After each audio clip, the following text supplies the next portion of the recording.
생명을 사모하라 라는 제목으로 오늘 말씀을 나누겠습니다. 생명을 사모하라.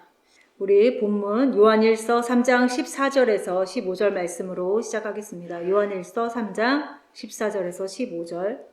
우리는 형제를 사랑함으로 사망에서 옮겨 생명으로 들어간 줄을 알거니와 사랑하지 아니하는 자는 사망에 머물러 있느니라.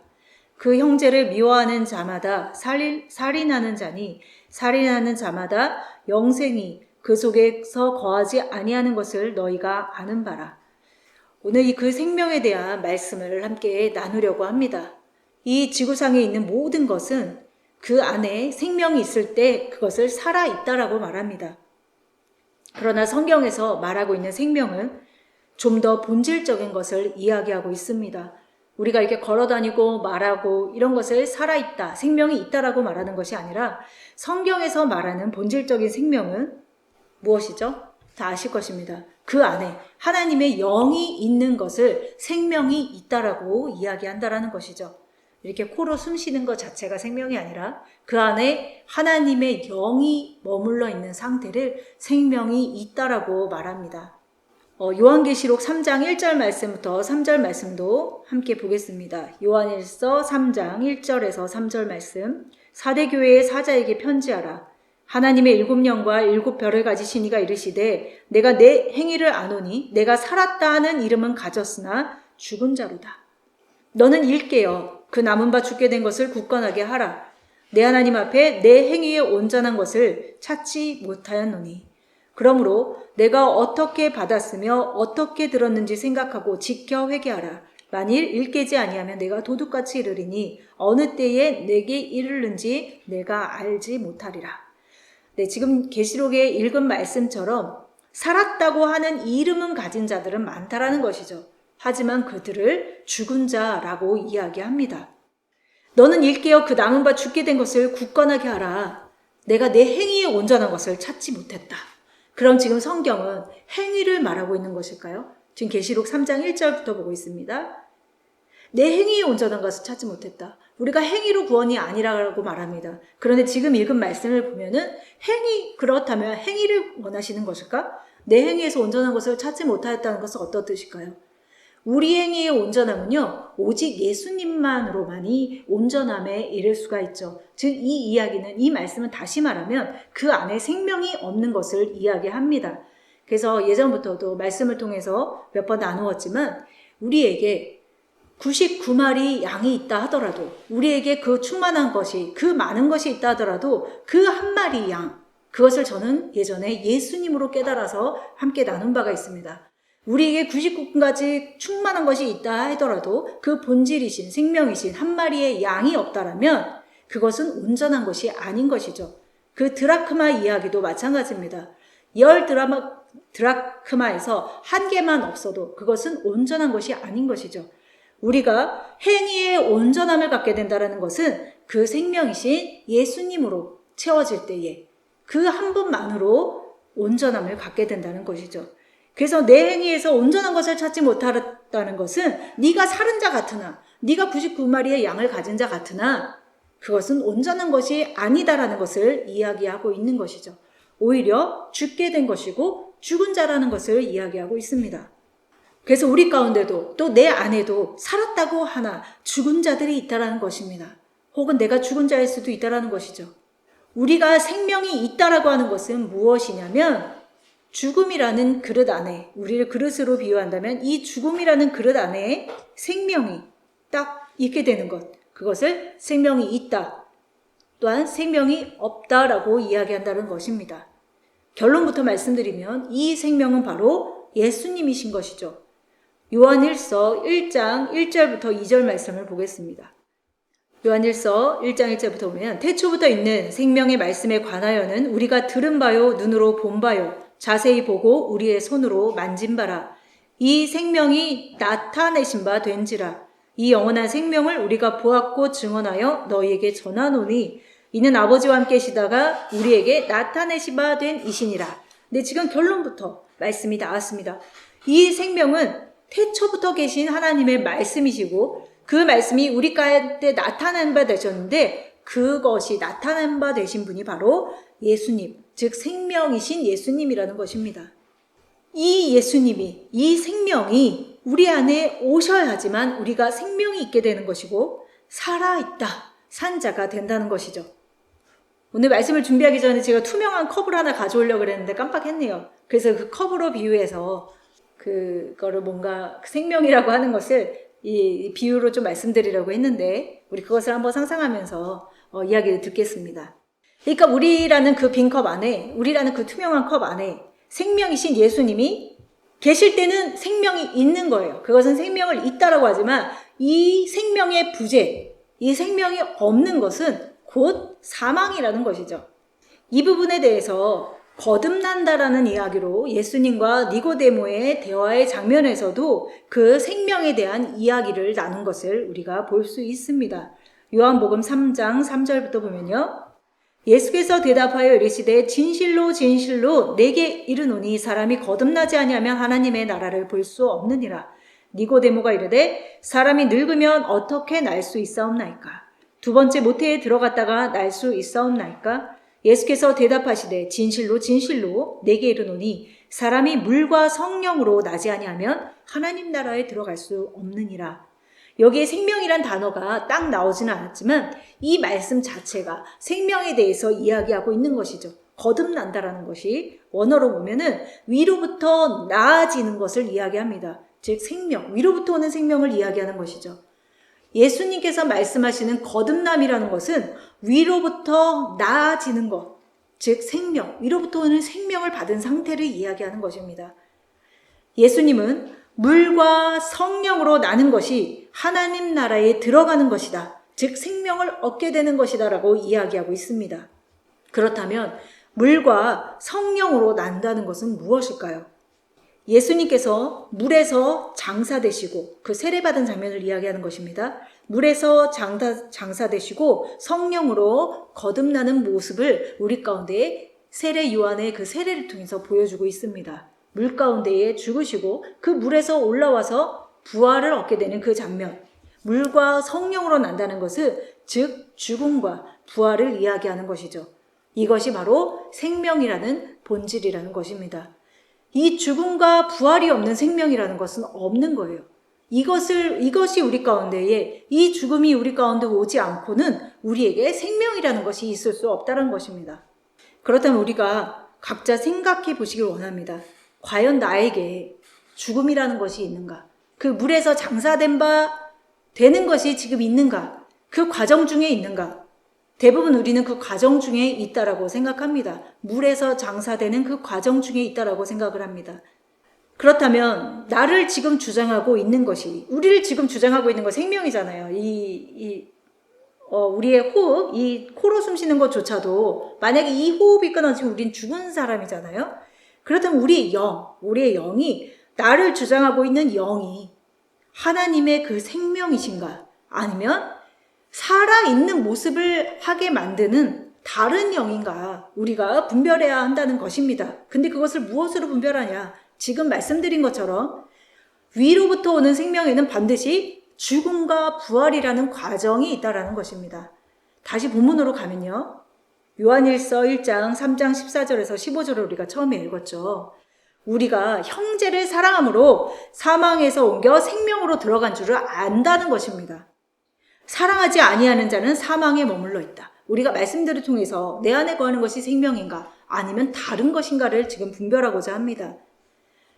자, 여기서 형제를 사랑한다는 것은 단순히 내 옆사람, 내 가족, 나와 피를 나눈 형제 혹은 내 이웃 이것을 이야기한다기보다는 본질적으로는요. 이 형제는 먼저는 예수님을 이야기하고 있습니다. 우리가 형제를 사랑한다. 이것은 우리가 예수를 사랑함으로 사망에서 옮겨 생명으로 들어간 것을 이야기하고 있습니다. 그런데 이것을 표면적으로만 생각하니까 내가 형제를 사랑하지 못하는 것, 이웃을 사랑하지 못하는 것 때문에 하나님 나라에 들어가지 못할까 봐 막 선행을 베풀고 그것 때문에 정죄함을 받고 이러는 것이죠. 사실 모든 그 예수님의 하나님의 말씀은 먼저는 예수 그리스도를 이야기하고 있다는 것을 알아야지만이 우리가 옆에 형제든 이웃이든 그 다음에 것들이 말씀들이 풀어지는 것입니다. 여기서 형제도 예수님, 예수를 사랑함으로 사망에서 옮겨 생명으로 들어가게 된다라는 것이죠. 어떤 선행으로 들어가는 것이 아니라는 것입니다. 이 예수님을 사랑한다는 것 또한 우리가 그냥 감정적으로 예수님 사랑합니다. 예수님 너무 사랑해요. 이런 것을 넘어서 그 생명을 간절히 바라는 상태를 말하는 것입니다. 우리가 그냥 흔하게 말하는 사랑해요. 이런 감정 그 차원을 넘어서 정말 생명을 간절히 원하는 상태. 이것이 바로 그 형제이신 예수님을 간절히 원하는 상태. 그것이 바로 형제를 사랑하는 것이라는 것입니다. 그럼 누가 그 생명이신 예수님을 간절히 사모할까요? 누가? 우리가 앞서 찬양했듯이 목마른 사슴이 시냇물을 찾아 헤매이는 것처럼 그것이 바로 사랑의 형태인 것이죠. 목마른 자가 시냇물을 찾는 거예요. 목마르지 않는 자는 시냇물을 찾지 않습니다. 그 목마른 사슴이 정말 시냇물을 찾아서, 그 시냇물은 예수님을 뜻하잖아요. 그 생명의 말씀을 뜻하잖아요. 우리가 목마른 사슴이 될 때에 그 예수님을 간절히 바라고 내 몸을 끌고 기어서라도 그 생명수를 먹기 위해서 가는 상태가 바로 형제를 사랑하는 상태인 것이죠. 그런데 우리가 지금 그런 모습을 갖고 있습니까? 저부터도 어찌 보면은 많이 그런 것들에서 무뎌지진 않았는지, 내가 목마르면서도 목마름을 느끼지 못하는 상태를 우리 신체학적으로도 그것은 굉장히 건강적으로도 위험한 상태입니다. 연세가 많이 드실수록 몸은 굉장히 목이 마른데 목마르지 않다라고 느낀대요. 실제적으로도. 근데 우리 영적으로도 병이 들면요, 내가 굉장히 목마른 상태임에도 불구하고 목마름을 느끼지 못하는 상태가 된다는 것이죠. 오히려 세상 것에 목말라 하고 세상 것을 향해서 가게 돼 있다는 것입니다.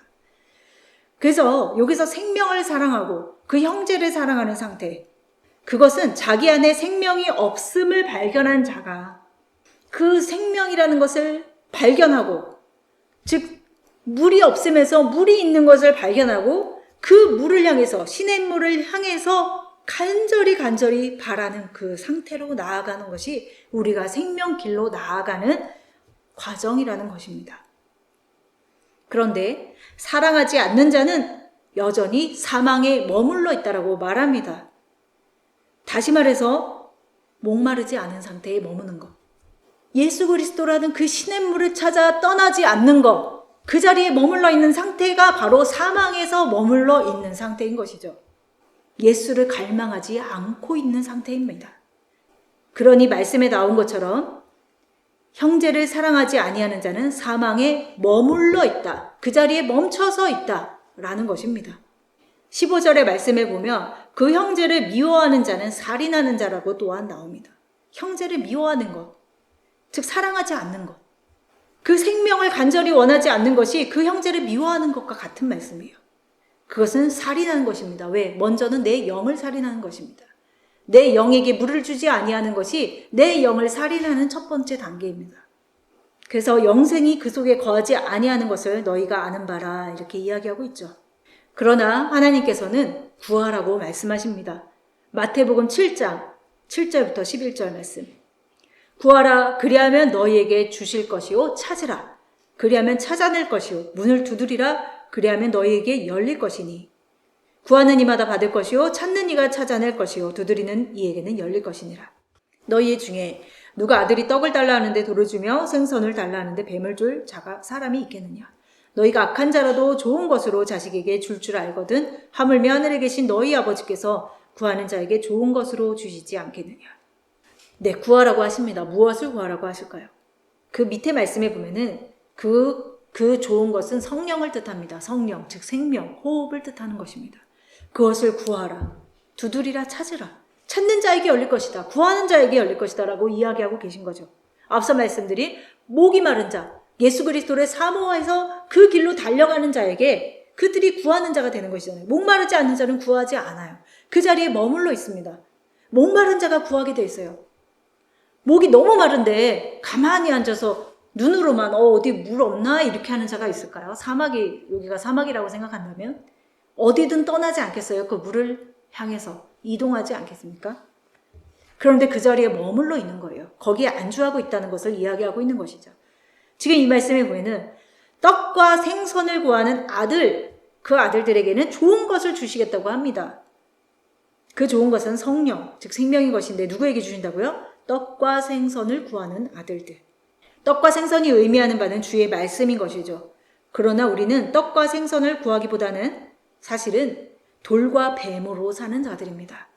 그것이 생명이라고 붙들고 그것을 붙들고 사는 자들의 모습이 우리일 수도 있다는 것이죠. 돌과 뱀이 무엇을 이야기합니까? 사람의 것을 이야기하는 것이죠. 떡과 생선은 예수 그리스도의 입으로부터 나오는 말씀을 뜻하죠.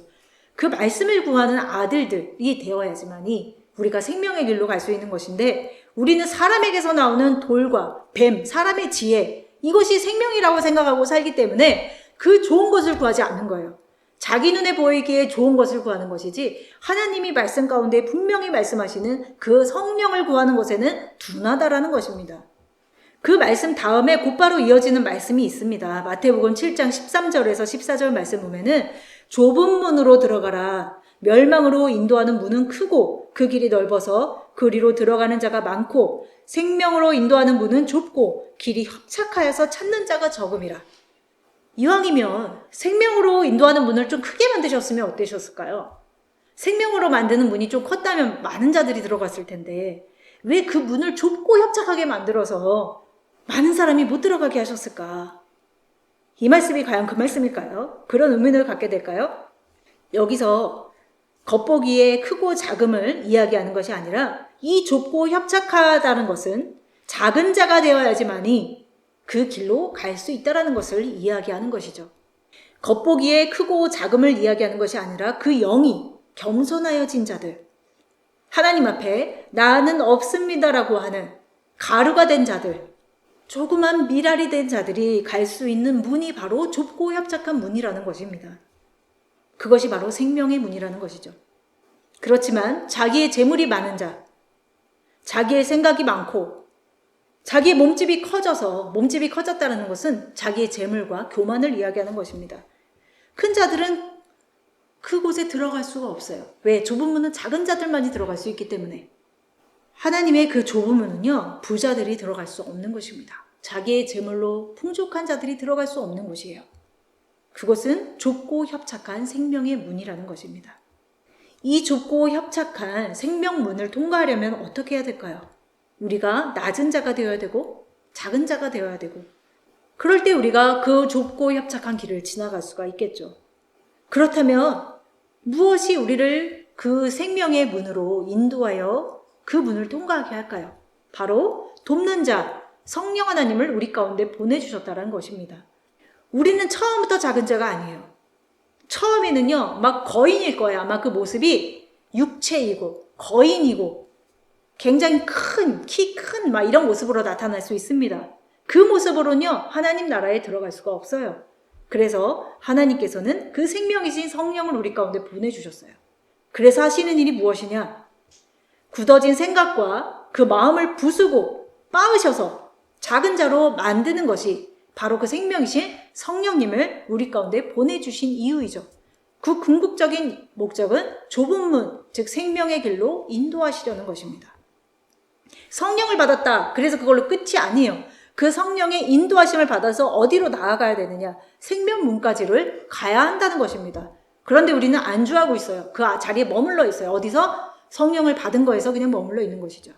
더 이상 다른 물을, 하나님이 주시는 물을 향해서 가지 않고 그냥 처음 하나님께서 주신 그 물에 만족해서 그걸로 나는 이제 생명을 얻었다라고 그 자리에 있다라는 것입니다.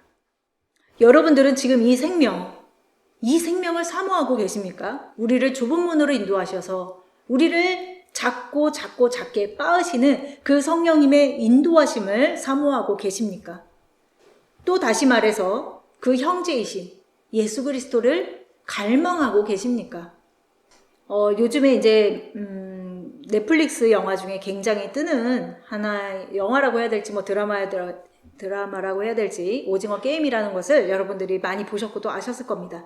거기서 그 사람들은 생명을 담보로 최종 목적은 그 돈이에요. 돈 때문에 생명을 담보로 다 바치는, 생명을 걸고 그 싸움을 합니다. 그래서 게임의 최종 우승자가 그 한 명당 1억이라는 돈을 액수로 매겨지는데 그 죽음의 대가에 그 돈을 그 사람이 갖게 되는 어떤 그런 영화입니다. 어찌 보면 그것이 영화이지만 우리의 삶을 그대로 보여주고 있는 모습인 것이죠. 우리가 무엇을 향해서 우리의 생명을 걸고 또 생명을 찾기 위해서 나가는가. 그 사람들은 그 돈이 생명인 거예요. 그 돈 때문에 죽고 돈 때문에 그 게임을 또 해요. 죽는 줄 알면서도 또 그 게임에 도전합니다.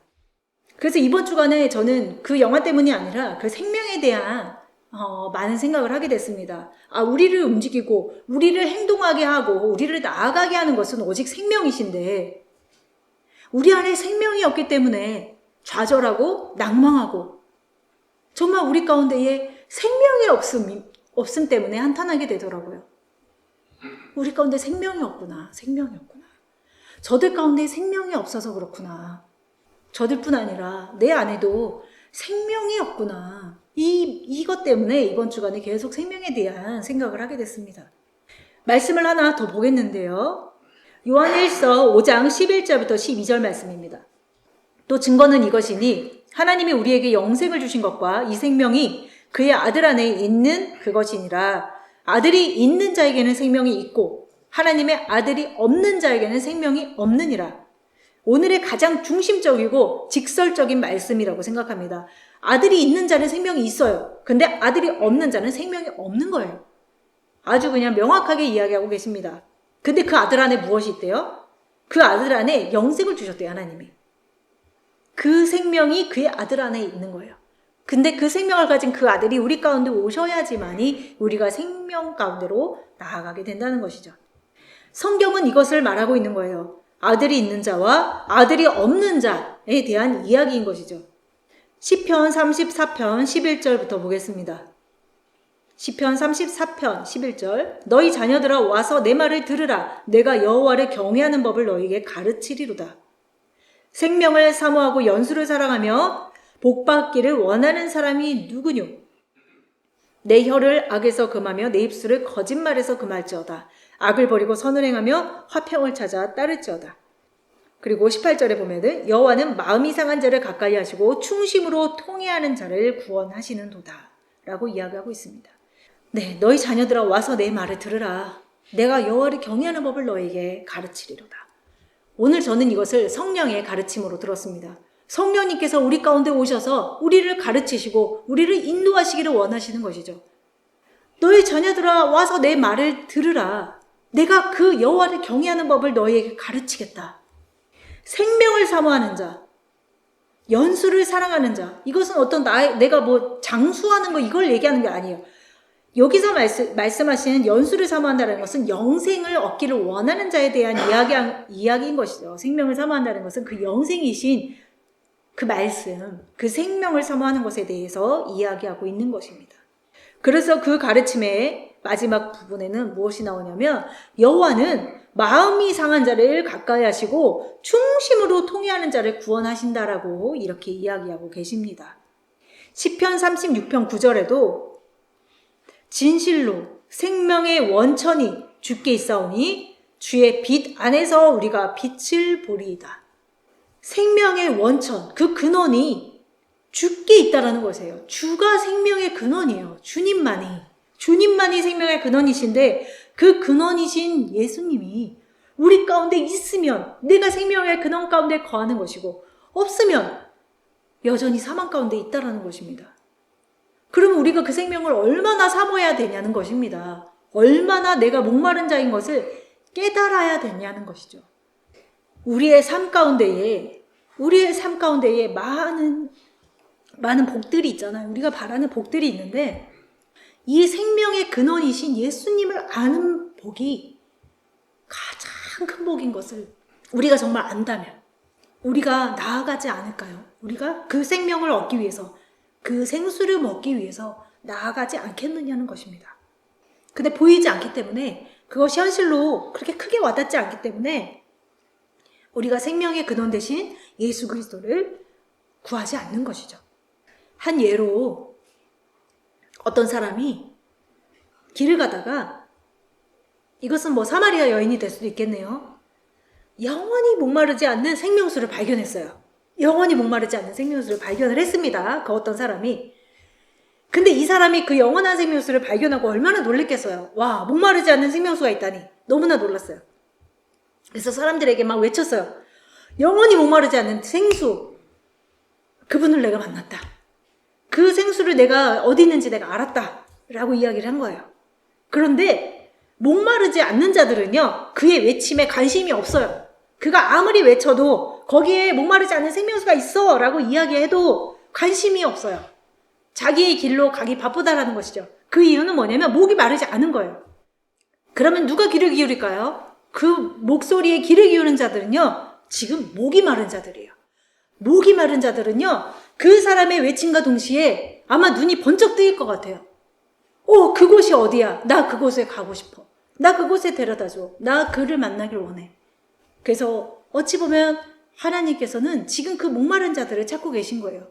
앞서 읽은 시편의 말씀처럼 중심에 통회하고 마음이 상한 자들이 바로 이 목마른 자들이고, 생명수가 어디에 있다라고 이야기를 들었을 때 그 생명수의 말씀을 따라서 나올 수 있는 자들이 바로 그 마음이 상한 자들이겠죠. 그래서 중요한 것은 환경이 아니고요, 각자 그 한 사람 한 사람이라는 것이죠. 요즘 그것을 더욱 절실하게 느끼고 있어요. 근데 우리는 많이 환경 탓을 해요. 우리의 삶 속에서, 우리의 신앙생활 가운데서도 불평불만이 많은 사람들이 있어요. 그리고 원망하는 사람들이 있어요. 그리고 말씀을 막 판단하는 사람들이 있어요. 그거 왜 그런지 아세요? 목마르지 않아서 그래요. 무엇으로 인하여서 배가 부른 상태이기 때문에 자꾸 환경 탓, 남 탓, 원망, 판단을 하는 거예요. 목마른 자들은요, 하나님의 진리의 말씀을 듣게 돼 있어요. 그리고 그들은 겸손해요. 그래서 내 가운데에 막 불평이 있고 불만이 있고 막 말씀을 판단하고 막 이러고 있다. 그러면 내가 지금 뭐 다른 것으로 배부른 상태라는 것을 아셔야 돼요. 그래서 어떤 환경에 좌우지되는 것이 아니라 하나님 나라는 너희 안에 있다라고 말씀하셨잖아요. 하나님 나라가 너희 안에 있는 증거는 무엇이냐면 화평. 환경에 좌우지되지 않는 그 화평이 그 중심에 있어야 되는 거예요. 근데 환경에 좌우지되는 우리의 삶이, 환경에 좌우지되는, 우리는 그런 연약함을 가졌지만, 육신이란 연약함을 가졌지만은 주 안에서 우리가 그 생명 가운데에, 그 생명이 우리 가운데 머문다면 하나님의 말씀대로 세상이 주지 못하는 그 평안 가운데에 우리가 머물게 되는 것이 하나님의 말씀이라고 생각해요. 근데 저부터도 환경에 좌우지되는 연약함을 가졌어요. 그래서 더욱더욱 하나님 앞에 나아갈 수밖에 없어요. 하나님이 주신 생명은 이것이 아닐 텐데, 이렇게 불안해하거나 이렇게 낙담하거나 하는 것이 분명히 아닐 거야. 그럼 어떻게 합니까? 더욱더욱 나아가요. 그 생명을 향해서 하나님이 주시는 그 생명이 이것이 아니라는 것을 알기 때문에 더 나아가게 되는 것이죠. 잠언서 27장 7절 말씀입니다. 배부른 자는 꿀이라도 싫어하고 줄인 자에게는 쓴 것이라도 다니라 라고 이야기합니다. 여기서 꿀과 쓴 것은 하나의 말씀을 뜻합니다. 말씀이 꿀이기도, 꿀같이 달 말씀이기도 하지만 그것이 쓴 것이 될 수도 있는 것이죠. 이 말씀이 우리의 영적 상태를 이야기해 줍니다. 배부른 자들은요, 그 꿀도 싫어합니다. 구하지 않습니다. 그러나 줄인 자가 되면요, 쓴 것도 달게 느껴진다라고 했습니다. 하나님의 책망과 고난과 이것이 다 쓴 것이잖아요. 주의 말씀이 우리 가운데 왔을 때 우리에게 쓰게 느껴지는 것들도 달게 느껴진다는 것이죠. 이것을 우리가 안 되잖아요. 솔직히 우리 삶 속에서 이것이 됩니까? 안 되잖아요. 우리가 영으로, 그 생명으로 충만하여진다면 하나님께서 말씀하셨기 때문에 반드시 저는 이렇게 이 영의 충만한 가운데 이룰 수 있다라고 저는 믿고 있습니다. 여기서 꿀과 쓴 것은 하나의 말씀을 뜻하는 것이고, 중요한 것은 그 말씀이 어떠하고 이것이 아니라, 어떤 환경이 이래서 저래서가 아니라 중요한 건 그 한 사람 한 사람의 영적 상태. 그래서 그 쓴 말씀이, 하나님의 책망과 그 고난의 말씀이 우리 가운데에 달게 되려면, 즉 꿀이 되려면 우리는 줄인 자가 되어야 되는 것이에요. 그런데 우리는 내 귀에 꿀 같은 말씀을 찾아서 막 다니잖아요. 어디 가서 딱 들었는데 너무 써. 그러면은 달달한 말씀 찾아서 떠나잖아요. 그리고 달달한 말씀을 요즘에는 찾아서 떠나지 않아도 돼요. 클릭 몇 번만 하면 달달한 말씀 찾을 수 있어요. 몇 번만 딱 클릭하면은 내 귀에 너무 막 좋고 막 꾹꾹꾹 넘어가는 말씀들이 얼마나 많습니까? 막 찾는 거예요. 쓴 말씀은 다 제해버려요. 나한테 쓰게 느껴지는 것들은. 이건 진정으로 목마른 자의 모습이라고 할 수 없습니다. 제가 처음에 하나님을 만날 때 그때 영적으로나 뭐로나 되게 가난한 때였어요. 굉장히 가난해진 상태였어요. 하나님은 저를 그렇게 몰아넣으셨어요. 그래서 이 세상에서 정말 원하는 것도 바라는 것도 없는 그 상태까지 갔는데, 몇 번 얘기했지만 그때 당시에 교회가 되게 멀었어요. 한 2시간은 갔었던 교회였는데, 제가 목이 마르니까요, 새벽에 눈이 번쩍번쩍 떠져요. 새벽 예배 가려고. 목이 마르니까 눈이 떠져요. 그리고 그 먼 거리를요, 진짜 가요. 힘들지 않게 갑니다. 저희 집이 그때 신림동이었나요? 그랬는데 그 교회는 저기 서빙고동이었거든요. 그래서 한 2시간을 가야 돼요. 교통도 별로 좋지가 않아서 한 2시간을 가야 되는데, 그 새벽 예배를 참석하려고 새벽에, 그것도 저 아가씨 때인데 얼마나 잠이 많은 때입니까? 되게 막 게으르고 막 이런 때였는데 눈이 버쩍버쩍 떠지더라고요. 그래서 결국에는 그렇게 새벽마다 하나님을 어떤 말씀이라도 들으려고, 그 말씀이 막 나를 살게 하는 것 같아서 그 말씀을 찾아서 막 갔던 그런 시절이 있습니다. 그러니까 우리가 어떤 환경에 좌우지되고 있다는 것은 우리의 지금 생명이 굉장히 하나님의 생명의 부재라고 볼 수 있다라고 저는 그렇게 생각을 합니다. 시편 88편 3절부터 18절 말씀 한번 볼게요. 물은 나의 영혼에는 재난이 가득하며 나의 생명은 스올에 가까웠사오니. 여기서 말하는 그 생명은 나의 호흡을 말하는 것이죠. 나는 무덤에 내려가는 자 같이 인정되고 힘없는 용사와 같으며 죽은 자 중에 던져진 바 되었으며 죽임을 당하여 무덤에 누운 자 같으니이다. 주께서 그들을 다시 기억하지 아니하시니 그들은 주의 손에서 끊어진 자니이다. 주께서 나를 깊은 웅덩이와 어둡고 음침한 곳에 가두셨으며 주의 노가 나를 심히 누르고 주의 모든 파도가 나를 괴롭게 하셨나이다. 주께서 내가 아는 자를 내게서 멀리 떠나게 하시고 나를 그들에게 가증한 것이 되게 하셨사오니 나는 갇혀서 나갈 수 없게 되었나이다. 곤란으로 말미암아 내 눈이 새하였나이다. 여호와여, 내가 매일 주를 부르며 주를 향하여 나의 두 손을 들었나이다. 아까 생명으로 나아가는 것이 물과 성령으로 나지 아니하면 거듭나지 못한다고 했습니다. 지금 이 시편의 말씀에서는 물에 갇힌 상태예요. 죽음이라는 물의 상태, 물에서 죽음을 당하는 상태, 그것이 나와 있는 것이죠. 그래서 내가 죽게 되었고 갇히게 되었고, 나를 아는 자들은 다 떠났고 오직 나만 있고 흑암이고, 이런 상태에 있는 것이죠. 근데 이가 어떻게 하였습니까? 9절이 전 참 중요하다고 생각해요. 그 곤란으로 말미암아 내 눈이 새하였는데 여호와여, 내가 매일 주를 부르며 주를 향하여 나의 두 손을 들었다. 이것이 정말 그 안에 생명이 있다라는 증거라고 저는 생각을 합니다. 우리가 다 물속에 있을 수는 있어요. 그것이 흑암이고 고통이고 아무도 없고 외롭고 그럴 수 있다라고 생각을 합니다. 그런데 그 가운데서 우리가 어떻게 나아가느냐. 지금 이 시편의 말씀에서는 내가 매일 주를 불렀다라고 되어 있습니다. 그리고 주를 향하여서 나의 두 손을 들었다. 이것은 무엇을 말합니까? 주를 의지하게 되었다는 거예요. 두 손을 들었다는 것은 주를 의지한다는 뜻이잖아요. 오직 주만이 나의 생명이십니다. 우리가 이렇게 돼야 된다라고 저는 생각을 합니다. 그 물 속에서 그냥 죽으면 안 돼요. 그 파도 속에서 그냥 지쳐서 죽으면 안 돼요. 여기까지 나아가야 된다는 거예요. 왜 우리가 이렇게 나아갈 수 있습니까? 주가 건지신다고 약속하셨기 때문에 우리가 두 손을 들고 매일 주를 부르는 소망이 여기에 있다라는 것이죠. 10절에 보면요, 주께서 죽은 자에게 기이한 일을 보시겠나이까? 유령들이 일어나 주를 찬송하리까? 하면서 쭉 말씀이 나옵니다. 내용만 보면은 참으로 정말 우리가 겪을 수 있는, 우리의 삶 속에서 겪을 수 있는 어떤 암담하고 정말 어둡고 이런 내용입니다. 이것들이 지금 우리 현재의 모습일 수도 있습니다. 하지만 9절 말씀처럼 우리가 정말 두 손을 들고 주를 부를 수 있는 거기까지 정말 우리가 나아가기를 원하고요. 말씀에 또 우리가 부르는 찬양 가운데에 많은 또 찬양들이 있습니다. 그리고 시편의 말씀을 우리가 찬양시라고 하잖아요.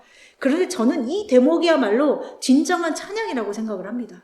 주님, 내가 흑암 속에 있고 내가 물들이 있고 파도가 나를 덮치고 정말 나는 아무것도 할 수 없고, 그런데 내가 오직 주께 매일 부르짖고 주께 손을 들고 나아갑니다. 와, 이것만큼 정말 아름다운 찬양이 있을까? 이것이 정말 찬양이 아닐까? 우리가 찬양하면 하나님이 뭔가 기이한 일을 행하고 내 삶 가운데 무슨 문제를 해결하고 이럴 때 우리가 하나님을 높입니다. 주가 하셨습니다 라는 찬양을 쉽게 합니다. 하지만 우리가 우리의 삶 속에 고난을 당할 때 하나님 저는 할 수 없습니다. 주께 나아갑니다. 두 손을 듭니다. 이것을 찬양이라고 생각하는 사람들은 아마 별로 없을 거예요. 하지만 하나님이 보시기에 이것이 진정한 찬양이 아닐까. 그래서 이 세대에서 진정으로 나한테 찬양하는 자를 볼 수 없다라는 것이 이것을 말씀하신 것이 아닐까. 정말 감정적으로 뭐 하나님이 하셨어요 막 이런 찬양은 넘치고 넘치잖아요. 아름다운 찬양들이 많은데 하나님께서 진정 원하시는 오직 주만 바란다.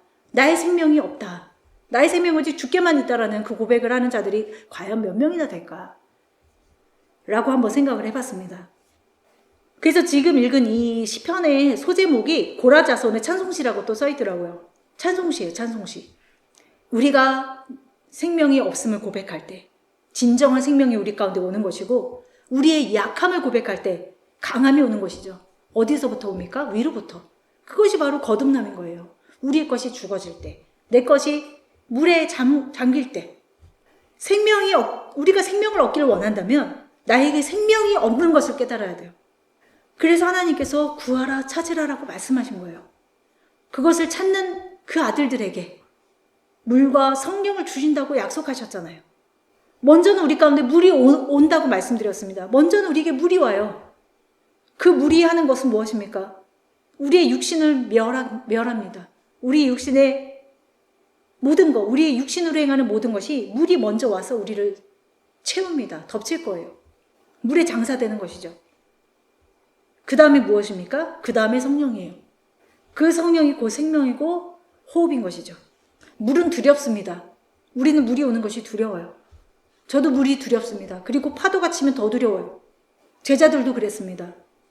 그런데 우리가 기억해야 할 것은 뭐냐면 그 배에 하나님이, 예수님이 함께 계시다.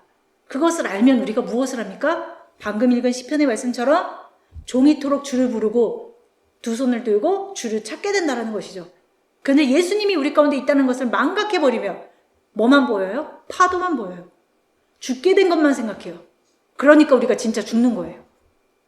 그래서 우리가 이 험난한 시대에 정말 정신을 좀 똑바로 차리고, 저부터도 예수 그리스도가 지금 나와 함께 있다는 것을 계속적으로 인식하고, 그것이 인식이 잘 안 되면 습관적으로라도 내 안에 예수라는 이름을 계속 되뇌어 보는 거예요. 어떤 어려운 상황이 있을 때 예수, 예수, 예수. 예수라는 이름이 무엇입니까? 건져내다, 구원하시다라는 뜻을 갖고 있잖아요. 그러니까 우리가 예수님이 잘 인식이 안 되면, 바쁜 가운데도 잘 인식이 안 되면 또 어떤 사소한 일일지라도 예수의 이름을 불러보는 거예요. 막 가슴이 쿵탁거릴 때, 어떤 일이 벌어졌을 때, 그것이 다 우리의 파도와 또 물로 덮치잖아요. 그럴 때 내 안에서 예수에 집중하는 거예요. 예수. 잘 안 되지만 한번 해보자는 것이죠. 그래서 우리가 그 구원의 이름, 예수님, 생명, 그것에 초점을 두고 두 손을 들고 생명이신 그 생명의 근원 되신 예수님을 우리가 날마다 정말 부르짖기를 원합니다. 그래서 나의 생명이 죽어지고 예수 그리스도의 생명이 우리 가운데 임하기를 간절히 정말 원합니다.